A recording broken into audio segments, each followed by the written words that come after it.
നമസ്കാരം. KPCC അധ്യക്ഷ സ്ഥാനത്ത് കെ സുധാകരൻ്റെ തിരിച്ചുവരവ് തൃശങ്കുവിലായതോടെ കേരളത്തിൽ കോൺഗ്രസിൽ പിളർപ്പുണ്ടാകുമെന്ന അഭ്യൂഹം ശക്തമാകുകയാണ്.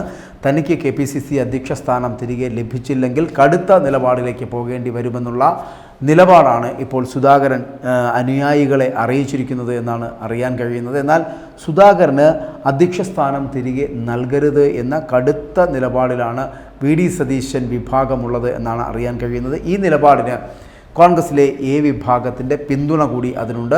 തിരഞ്ഞെടുപ്പ് രംഗത്ത് പലയിടത്തും ബൂത്ത് ഏജൻറ്റുമാർ പോലും ഇല്ലാത്ത സാഹചര്യമുണ്ടായത് ഈ കെ സുധാകരൻ കോൺഗ്രസിനെ നയിച്ചതുകൊണ്ടാണ് എന്നുള്ളൊരു ആരോപണമാണ് ഇപ്പോൾ ഈ വിഭാഗവും സതീശൻ വിഭാഗവും ഉയർത്തിക്കൊണ്ടിരിക്കുന്നത് എന്ന് പറയാം.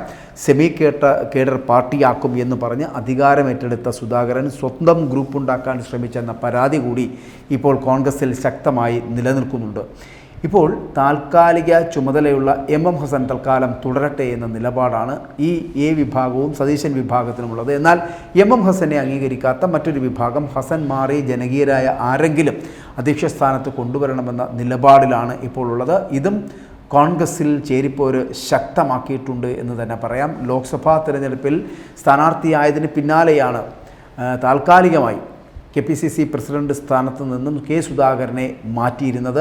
ഒപ്പം തന്നെ തിരഞ്ഞെടുപ്പ് കഴിഞ്ഞ ഉടനെ പദവി തിരികെ നൽകുമെന്ന ഉറപ്പിലാണ് സുധാകരൻ തന്നെ പദവി ഹസന് കൈമാറുകയും ചെയ്തത്. ഈ KC വേണുഗോപാലിൻ്റെ ഇടപെടലോടെ ഈ ധാരണയാണ് ഇപ്പോൾ പൊളിഞ്ഞിരിക്കുന്നത് എന്ന് വേണമെങ്കിൽ പറയാം. കാരണം AICCയിൽ നിന്ന് ഔദ്യോഗികമായി അറിയിപ്പ് വന്ന ശേഷം മാത്രം KPCC പ്രസിഡന്റ് സ്ഥാനം കെ സുധാകരന് കൈമാറിയാൽ മതി എന്നാണ് ഇപ്പോൾ സംഘടനാ ചുമതലയുള്ള AICCയുടെ ജനറൽ സെക്രട്ടറി ആയിട്ടുള്ള KC വേണുഗോപാൽ നിർദ്ദേശിച്ചിരിക്കുന്നത് എന്നാണ് അറിയാൻ കഴിയുന്നത്. അതുകൊണ്ട് ഇപ്പോഴൊന്നും സുധാകരന് KPCC പ്രസിഡന്റ് ആവാൻ കഴിയില്ല. ഇതോടെ ലോക്സഭാ തിരഞ്ഞെടുപ്പ് വോട്ടെണ്ണൽ കഴിയുന്നതുവരെ MM ഹസൻ ഈ സ്ഥാനത്ത് തുടരുവാനാണ് സാധ്യത തെളിഞ്ഞിട്ടുള്ളത്. കണ്ണൂരിൽ കെ സുധാകരൻ ജയിച്ചാലും തോറ്റാലും ഇപ്പോഴത്തെ സാഹചര്യത്തിൽ അദ്ദേഹത്തിന് പ്രസിഡന്റ് സ്ഥാനം തിരികെ നൽകുവാനുള്ള ഒരു സാധ്യതയും ഇല്ല എന്നതാണ് യാഥാർത്ഥ്യമെന്ന് പറയാതിരിക്കുവാനും കഴിയില്ല. കാരണം കഴിഞ്ഞ തവണ UDF നേടിയ 19 സീറ്റിൽ എത്ര സീറ്റ് കുറഞ്ഞാലും അതിൻ്റെ പിഴയും പഴിയും സുധാകരൻ തന്നെ അനുഭവിക്കേണ്ടി വരും എന്നുള്ള കാര്യത്തിലും സംശയമില്ല. തനിക്കെതിരെ പാർട്ടിയിൽ നടക്കുന്ന ഒരു നീക്കം നടക്കുന്നുണ്ട്. ആ നീക്കത്തിൽ കടുത്ത അതൃപ്തിയുള്ള സുധാകരൻ പൊട്ടിത്തെറിയുടെ വക്കിലാണ് എന്നാണ് സൂചനകൾ വരുന്നത്.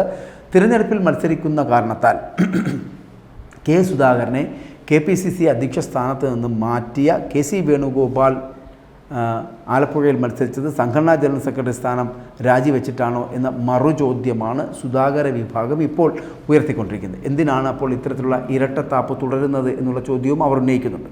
തിരഞ്ഞെടുപ്പിൽ തിരിച്ചടി നേരിട്ടാൽ അത് ചൂണ്ടിക്കാട്ടി സുധാകരന് പ്രസിഡന്റ് സ്ഥാനം കൈമാറാതിരുന്നാൽ VD സതീശനെ പ്രതിപക്ഷ നേതൃസ്ഥാനത്ത് നിന്ന് മാറ്റണമെന്ന നിലപാട് സ്വീകരിക്കുവാനാണ് ഇപ്പോൾ സുധാകര വിഭാഗത്തിൻ്റെ നീക്കമെന്നാണ് അറിയാൻ കഴിയുന്നത്. ഈ നീക്കത്തിന് I ഗ്രൂപ്പിൻ്റെ പിന്തുണയും സുധാകര ക്യാമ്പ് പ്രതീക്ഷിക്കുന്നുണ്ട് എന്നുള്ളതാണ്. അതേസമയം ഈ KPCCയുടെ അധ്യക്ഷ സ്ഥാനം തിരികെ ലഭിക്കാതിരിക്കുകയും കണ്ണൂരിൽ തോൽക്കുകയും ചെയ്യുന്ന ഒരു സാഹചര്യം അത് സുധാകരനുണ്ടായാൽ സുധാകരൻ BJP പാളയത്തിലെത്തുവാനുള്ള സാധ്യതയും വളരെ കൂടുതലാണ് എന്ന് പറയേണ്ടി വരും. അതുകൊണ്ട് തന്നെ തനിക്ക് തോന്നുമ്പോൾ BJPയിൽ പോകുമെന്ന മുൻപ് പരസ്യമായി പറഞ്ഞിട്ടുള്ള ആളായതിനാൽ ഒരു സാധ്യതയും നമുക്ക് തള്ളിക്കളയാൻ കഴിയില്ല എന്ന് തന്നെ പറയട്ടെ. അങ്ങനെ സംഭവിച്ചാൽ കോൺഗ്രസിനെയും UDFനെയും വലിയ രൂപത്തിൽ പ്രതിരോധത്തിലാക്കുന്ന നീക്കമായി അത് മാറുമെന്നുള്ള കാര്യവും ഉറപ്പാണ് എന്ന് തന്നെ പറയേണ്ടി വരും. അതായത് KPCC പ്രസിഡന്റ് സ്ഥാനം ലഭിക്കാതിരിക്കുക, ഇനി മറ്റൊന്ന് കണ്ണൂർ ലോക്സഭാ മണ്ഡലത്തിൽ വിജയിക്കാതിരിക്കുക, ഒപ്പം തന്നെ KPCC പദവിയിൽ നിന്ന് ഹൈക്കമാൻഡ് ഇദ്ദേഹത്തിനെ വീണ്ടും നിയമിക്കാതിരിക്കുക. ഇങ്ങനെ 3 കാര്യങ്ങളിൽ എവിടെയെങ്കിലും ഒരു തെറ്റലുകൾ സംഭവിക്കുകയാണെങ്കിൽ ഇദ്ദേഹത്തിന് കോൺഗ്രസിനുള്ളിൽ വലിയ സ്ഥാനമാനങ്ങളൊന്നും ഇനി ലഭിക്കാൻ പോകുന്നില്ല. അതുകൊണ്ട് തന്നെ അദ്ദേഹത്തിന് പോകാൻ പറ്റുന്ന ഇടം പ്രസിഡന്റ് ആവാൻ കഴിയില്ല, മറ്റൊന്ന് ഈ പറഞ്ഞ പോലെ MP ആകാനും കഴിയില്ല, ഹൈക്കമാൻഡിൻ്റെ മുന്നിൽ എത്താനും കഴിയില്ല എന്നൊരു സ്ഥിതിവിശേഷം ഉണ്ടായാൽ പിന്നെ സുധാകരന് ചെയ്യാൻ കഴിയുന്നത് മടങ്ങുക. മുമ്പ് അദ്ദേഹം പറഞ്ഞ പോലെ തനിക്ക് തോന്നുമ്പോൾ താൻ BJPയിൽ പോകുമെന്ന് പറഞ്ഞ ആ വാദം ഒന്നുകൂടി അദ്ദേഹം പറഞ്ഞതിനെ ഒന്നുകൂടി എടുത്ത് കേട്ടതിന് ശേഷം BJPയിലേക്ക് പോകാനുള്ള സാധ്യത തന്നെയായിരിക്കും കൂടുതലെന്ന് പറയേണ്ടി വരും. അദ്ദേഹം എന്തൊക്കെ വാതോരാതെ സംസാരിച്ചാലും അധികാരസ്ഥാനം എന്നുള്ളത് ഇവർക്കെല്ലാവർക്കും, ഒരാൾക്കെന്നല്ല എല്ലാ രാഷ്ട്രീയക്കാർക്കും അത്യാവശ്യ ഘടകമാണ്. അതുകൊണ്ട് തന്നെ ഒരു അധികാര പദവികളും അതിൻ്റെ ചിഹ്നങ്ങളും നക്ഷത്രങ്ങളും ഒന്നും തന്നെ കളയുവാൻ ഈ പറയുന്ന രാഷ്ട്രീയക്കാർക്ക് കഴിയുന്നില്ല എന്നുള്ളിടത്താണ് KPCC അധ്യക്ഷനായിട്ടുള്ള കെ സുധാകരനും ചെന്നെത്തിയിരിക്കുന്നതെന്ന് പറയേണ്ടി വരും. KPCCയുടെ അധ്യക്ഷ സ്ഥാനം ലഭിക്കാതെ വരികയോ കണ്ണൂരിൽ MP ആകാൻ കഴിയാതിരിക്കുകയോ ഹൈക്കമാൻഡ് തീരുമാനം തിരുത്താതിരിക്കുകയോ ചെയ്യുകയാണെങ്കിൽ കെ സുധാകരൻ പിന്നെ താമരത്തണലിലാകുമെന്നുള്ള കാര്യത്തിൽ സംശയമില്ല. BJPയിലേക്ക് പോവുക എന്നുള്ളതല്ലാതെ മറ്റു വഴികളൊന്നും കെ സുധാകരൻ്റെ മുമ്പിലില്ല.